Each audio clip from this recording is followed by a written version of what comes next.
नमस्कार। आज बात करेंगे उस एक के बारे में जो किसी की भी आध्यात्मिक यात्रा में बड़ी महत्वता रखता है, और वो एक कौन है? गुरु। गुरु कोई व्यक्ति हो ये आवश्यक नहीं है, क्योंकि गुरु का अर्थ होता है अंधकार से प्रकाश की ओर जो ले जाए सो गुरु, अज्ञान से बोध की ओर ले जाए सो गुरु। तो अब ऐसे में एक प्रश्न उठ के आता है कि अब चाहे गुरु कोई शास्त्र हो या फिर कोई व्यक्ति हो, कोई देहधारी मनुष्य हो, तो कैसे पहचान करें कि गुरु सच्चा है?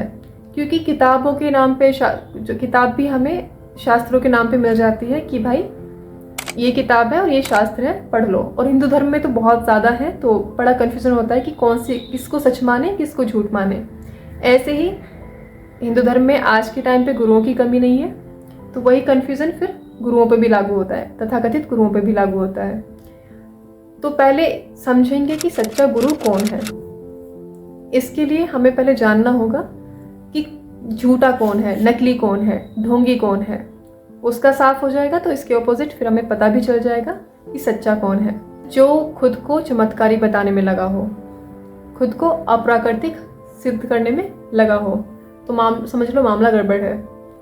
ऐसे समझो कि भाई हम अज्ञान में हैं, हम अंधकार में इसलिए दुखी हैं, इसलिए थोड़ी दुखी हैं कि हवा में नहीं उड़ सकते, गायब नहीं हो सकते हैं, या फिर क्या दिव्य लोक में नहीं घूम सकते, दिव्य दृष्टि नहीं मिल रही कि उसके घर में घुस जाओ, उसके मन में घुस जाओ। ये जितनी भी चमत्कार वाली बातें होती हैं, इसलिए थोड़ी दुखी है कि हम वो सब नहीं कर पा रहे हैं। भाई हम इसलिए दुखी हैं, हम खुद को नहीं जान पा रहे हैं। अध्यात्म क्या होता है? अधिआत्म, खुद को अधिक जानना। अध्यात्म का मतलब ही होता है जानने से। किसको जानने से? खुद को जानने से। हम खुद को नहीं जानते, ये समझ गए तो आध्यात्मिक यात्रा शुरू होती है। पहले ये समझना होता है कि हम नहीं जान रहे हैं खुद को। यदि आप खुद में ही ज्ञानी बने बैठे हो तो आध्यात्मिक यात्रा शुरू भी नहीं होगी। तो पहले तो ये स्वीकार करना पड़ता है कि हम नहीं जान रहे हैं, हम नहीं समझ रहे हैं खुद को, जीवन अंधकार में है, पहले मानना पड़ेगा। उसके बाद आध्यात्मिक यात्रा शुरू होती है। अब जब बात आती है गुरु की, तो वहाँ पे भी क्या पैमाना होगा? यही तो पैमाना होगा ना कि कोई आपके जीवन को सुलझा रहा है या नहीं, कोई आपको और चार बातें बता के और कि नहीं ऐसा होता है मान लो, वैसा होता है मान लो। हम दुखी इसलिए हैं क्योंकि बहुत सारी चीज़ें माने बैठे हुए हैं पहले से ही। अगर उनमें सच्चाई होती, उनमें हकीकत होती, तो जीवन साफ हो गया होता, दुख से मुक्त हो गए होते। ठीक है, तो इन चक्करों में नहीं पड़ना है बिल्कुल भी। यहाँ पे समझ लो जो ऐसी हरकतें करे मामला गड़बड़ है, रॉन्ग नंबर है, सीधे सीधे। फिर दूसरा आता है जो विज्ञान के विरुद्ध बात करे। बहुत चल रहा है अभी इस टाइम पे कि साफ साफ दिखता है कि विज्ञान तो इस बात को प्रमाणित ही नहीं करता है, फिर भी बहुत चल रहा है कि negative energy, positive energy, negative vibrations, positive vibrations, ये वो पता नहीं क्या क्या चलता है। और हमें वो, क्योंकि इसको समझना पड़ेगा, हम बोलेंगे कि ऐसा तो होता है और हमने खुद एक्सपीरियंस किया है। अब एक्सपीरियंस करने वाला कौन है? बेटा आप हो। आपने चार चीज़ें जो पहले कर रखी हैं जीवन में, वो भी बहुत सही नहीं कर रखी हैं, लेकिन आप क्या मानोगे? मैंने एक्सपीरियंस किया है, मैंने समझा है, मैंने जाना है। चलो ठीक है, फिर ये भी तर्क आ सकता है कि फिर ऐसे तो हम कुछ भी नहीं जान पाएंगे, हम तो खुद ही एक्सपीरियंस करते हैं। तो उसको भी, एक्सपीरियंस को जांच पड़ताल तो कर सकते हो कम से कम, ये तो आपके हाथ में है। उदाहरण के लिए आप बोलते हो कि मुझे उस पर्सन से या फिर मुझे उस जगह से नेगेटिव एनर्जी फील होती है, मैंने खुद फील किया है। ठीक है, मान लिया हमने। अब मान लो कि आप दोनों अपने घर में बैठे हो, आपका हस्बैंड और आप, लड़की मान ली मैंने आपको, है जो भी है, आप हस्बैंड वाइफ घर में बैठे हैं एंड दरवाजे पे कोई आता है। अब वो है आपके पति का नशेड़ी दोस्त, जो उसको तो बड़ा जिगरी यार है उसका तो, और आपको बिल्कुल पसंद नहीं है। तो अब आपकी एनर्जी कैसी आएगी उसको लेके, और उसकी एनर्जी कैसी है उस इंसान को लेके? होगी ना गड़बड़ यहाँ पे। तो यहाँ पे क्या चल रहा है? यहाँ पे सामने वाला कुछ वैल्यू नहीं रखता, आप ही हो, आपके ही विचार हैं, आपका ही मन है। वैसी स्थिति को लेके भी है, वैसी जगह को लेके भी है। शराब की बात चले तो शराब को ही आगे बढ़ा लेते हैं। अब ऐसे ही कोई ठेके पे जाएगा, या जो आजकल तो ठेके का क्या नाम भी बड़े अंग्रेज वाले हो गए हैं, चलो जो भी है, तो वहाँ पे भी सेम ही है। आपको कैसी फीलिंग आएगी और आपके हस्बैंड को कैसी फीलिंग आएगी। ये तो बहुत छोटी करके बता दी। आप कितनी भी बड़ी हो, आप सोचो कि नहीं ये तो ऐसे बता दी, नहीं तो बड़ी बड़ी चीज़ें कि वो हवा और वो आत्मा और वो भूतों वाली फीलिंग, और या फिर अच्छी वाली फीलिंग, ये सब होता है। आप ही हो।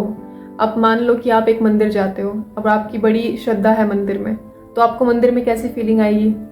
और उस आपके साथ है एक, मान लो दूसरे धर्म की भी ना हो, आपके भी धर्म की, और वो विश्वास नहीं रखती भगवान में, उसको मंदिर में कैसे फीलिंग आएगी?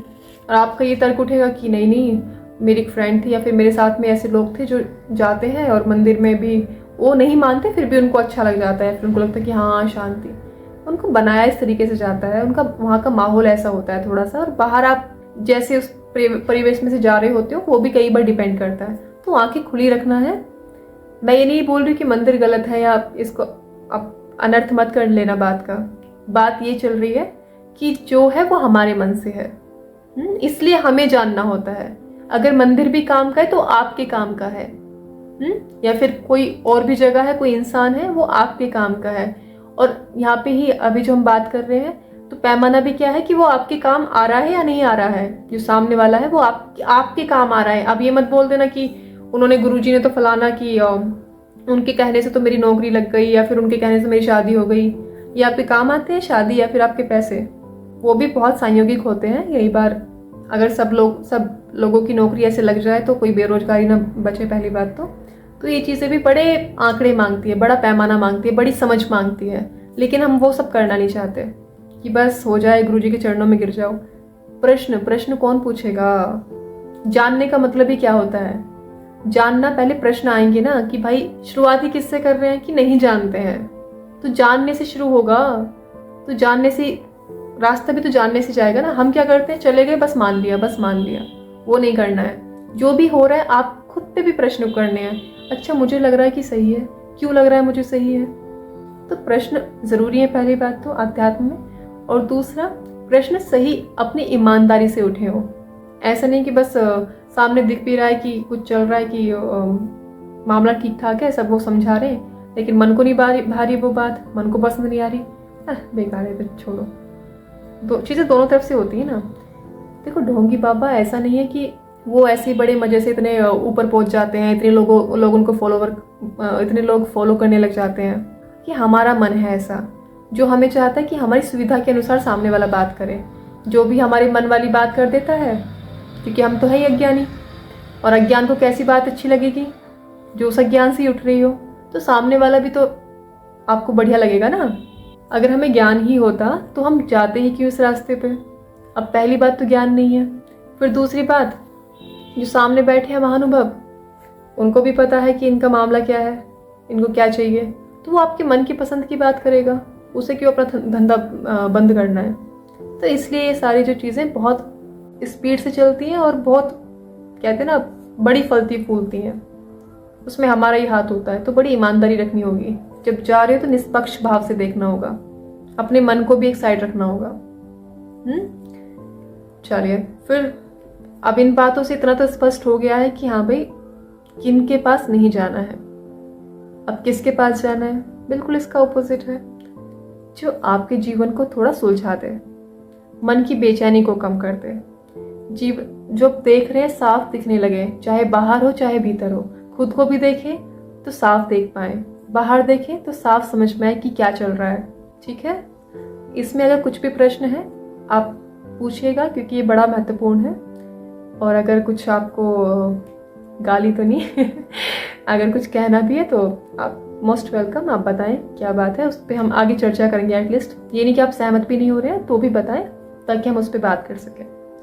ठीक है? आधी प्रॉब्लम तो ये हो जाती है कि हम, कई बार क्या होता है, हमें कुछ अच्छा नहीं लग रहा होता, कुछ सही नहीं लग रहा होता है, बस मन में हम बोल के रह जाते हैं, या फिर गाली या फिर कुछ अपशब्द कह के छुट्टी कर देते हैं। अच्छा है ना कि उससे बात की जाए सामने वाले से। मान लो मैं कुछ भी कह रही हूँ, आपको नहीं अच्छा लग रहा है, तो आप बात करें, आप बताएं कि आप ये गलत कह रही हैं, या ये बात ऐसे नहीं ऐसी होती है, तो उस पर चर्चा करेंगे, उस पर बात करेंगे, उसको साफ करेंगे। क्योंकि हमारी सबकी एक जर्नी है, मैं पहले भी बोल चुकी हूँ, हमें सबको चाहिए दुख से मुक्ति, हम सबको चाहिए। हम सब बेचैन है, हमें सबको चैन चाहिए। तो इसमें किसी का पर्सनल नहीं है, किसी का व्यक्तिगत मामला नहीं है। इसमें आप खुल के बात करें। स्वागत है आपका। मिलते हैं नेक्स्ट वीडियो में। धन्यवाद।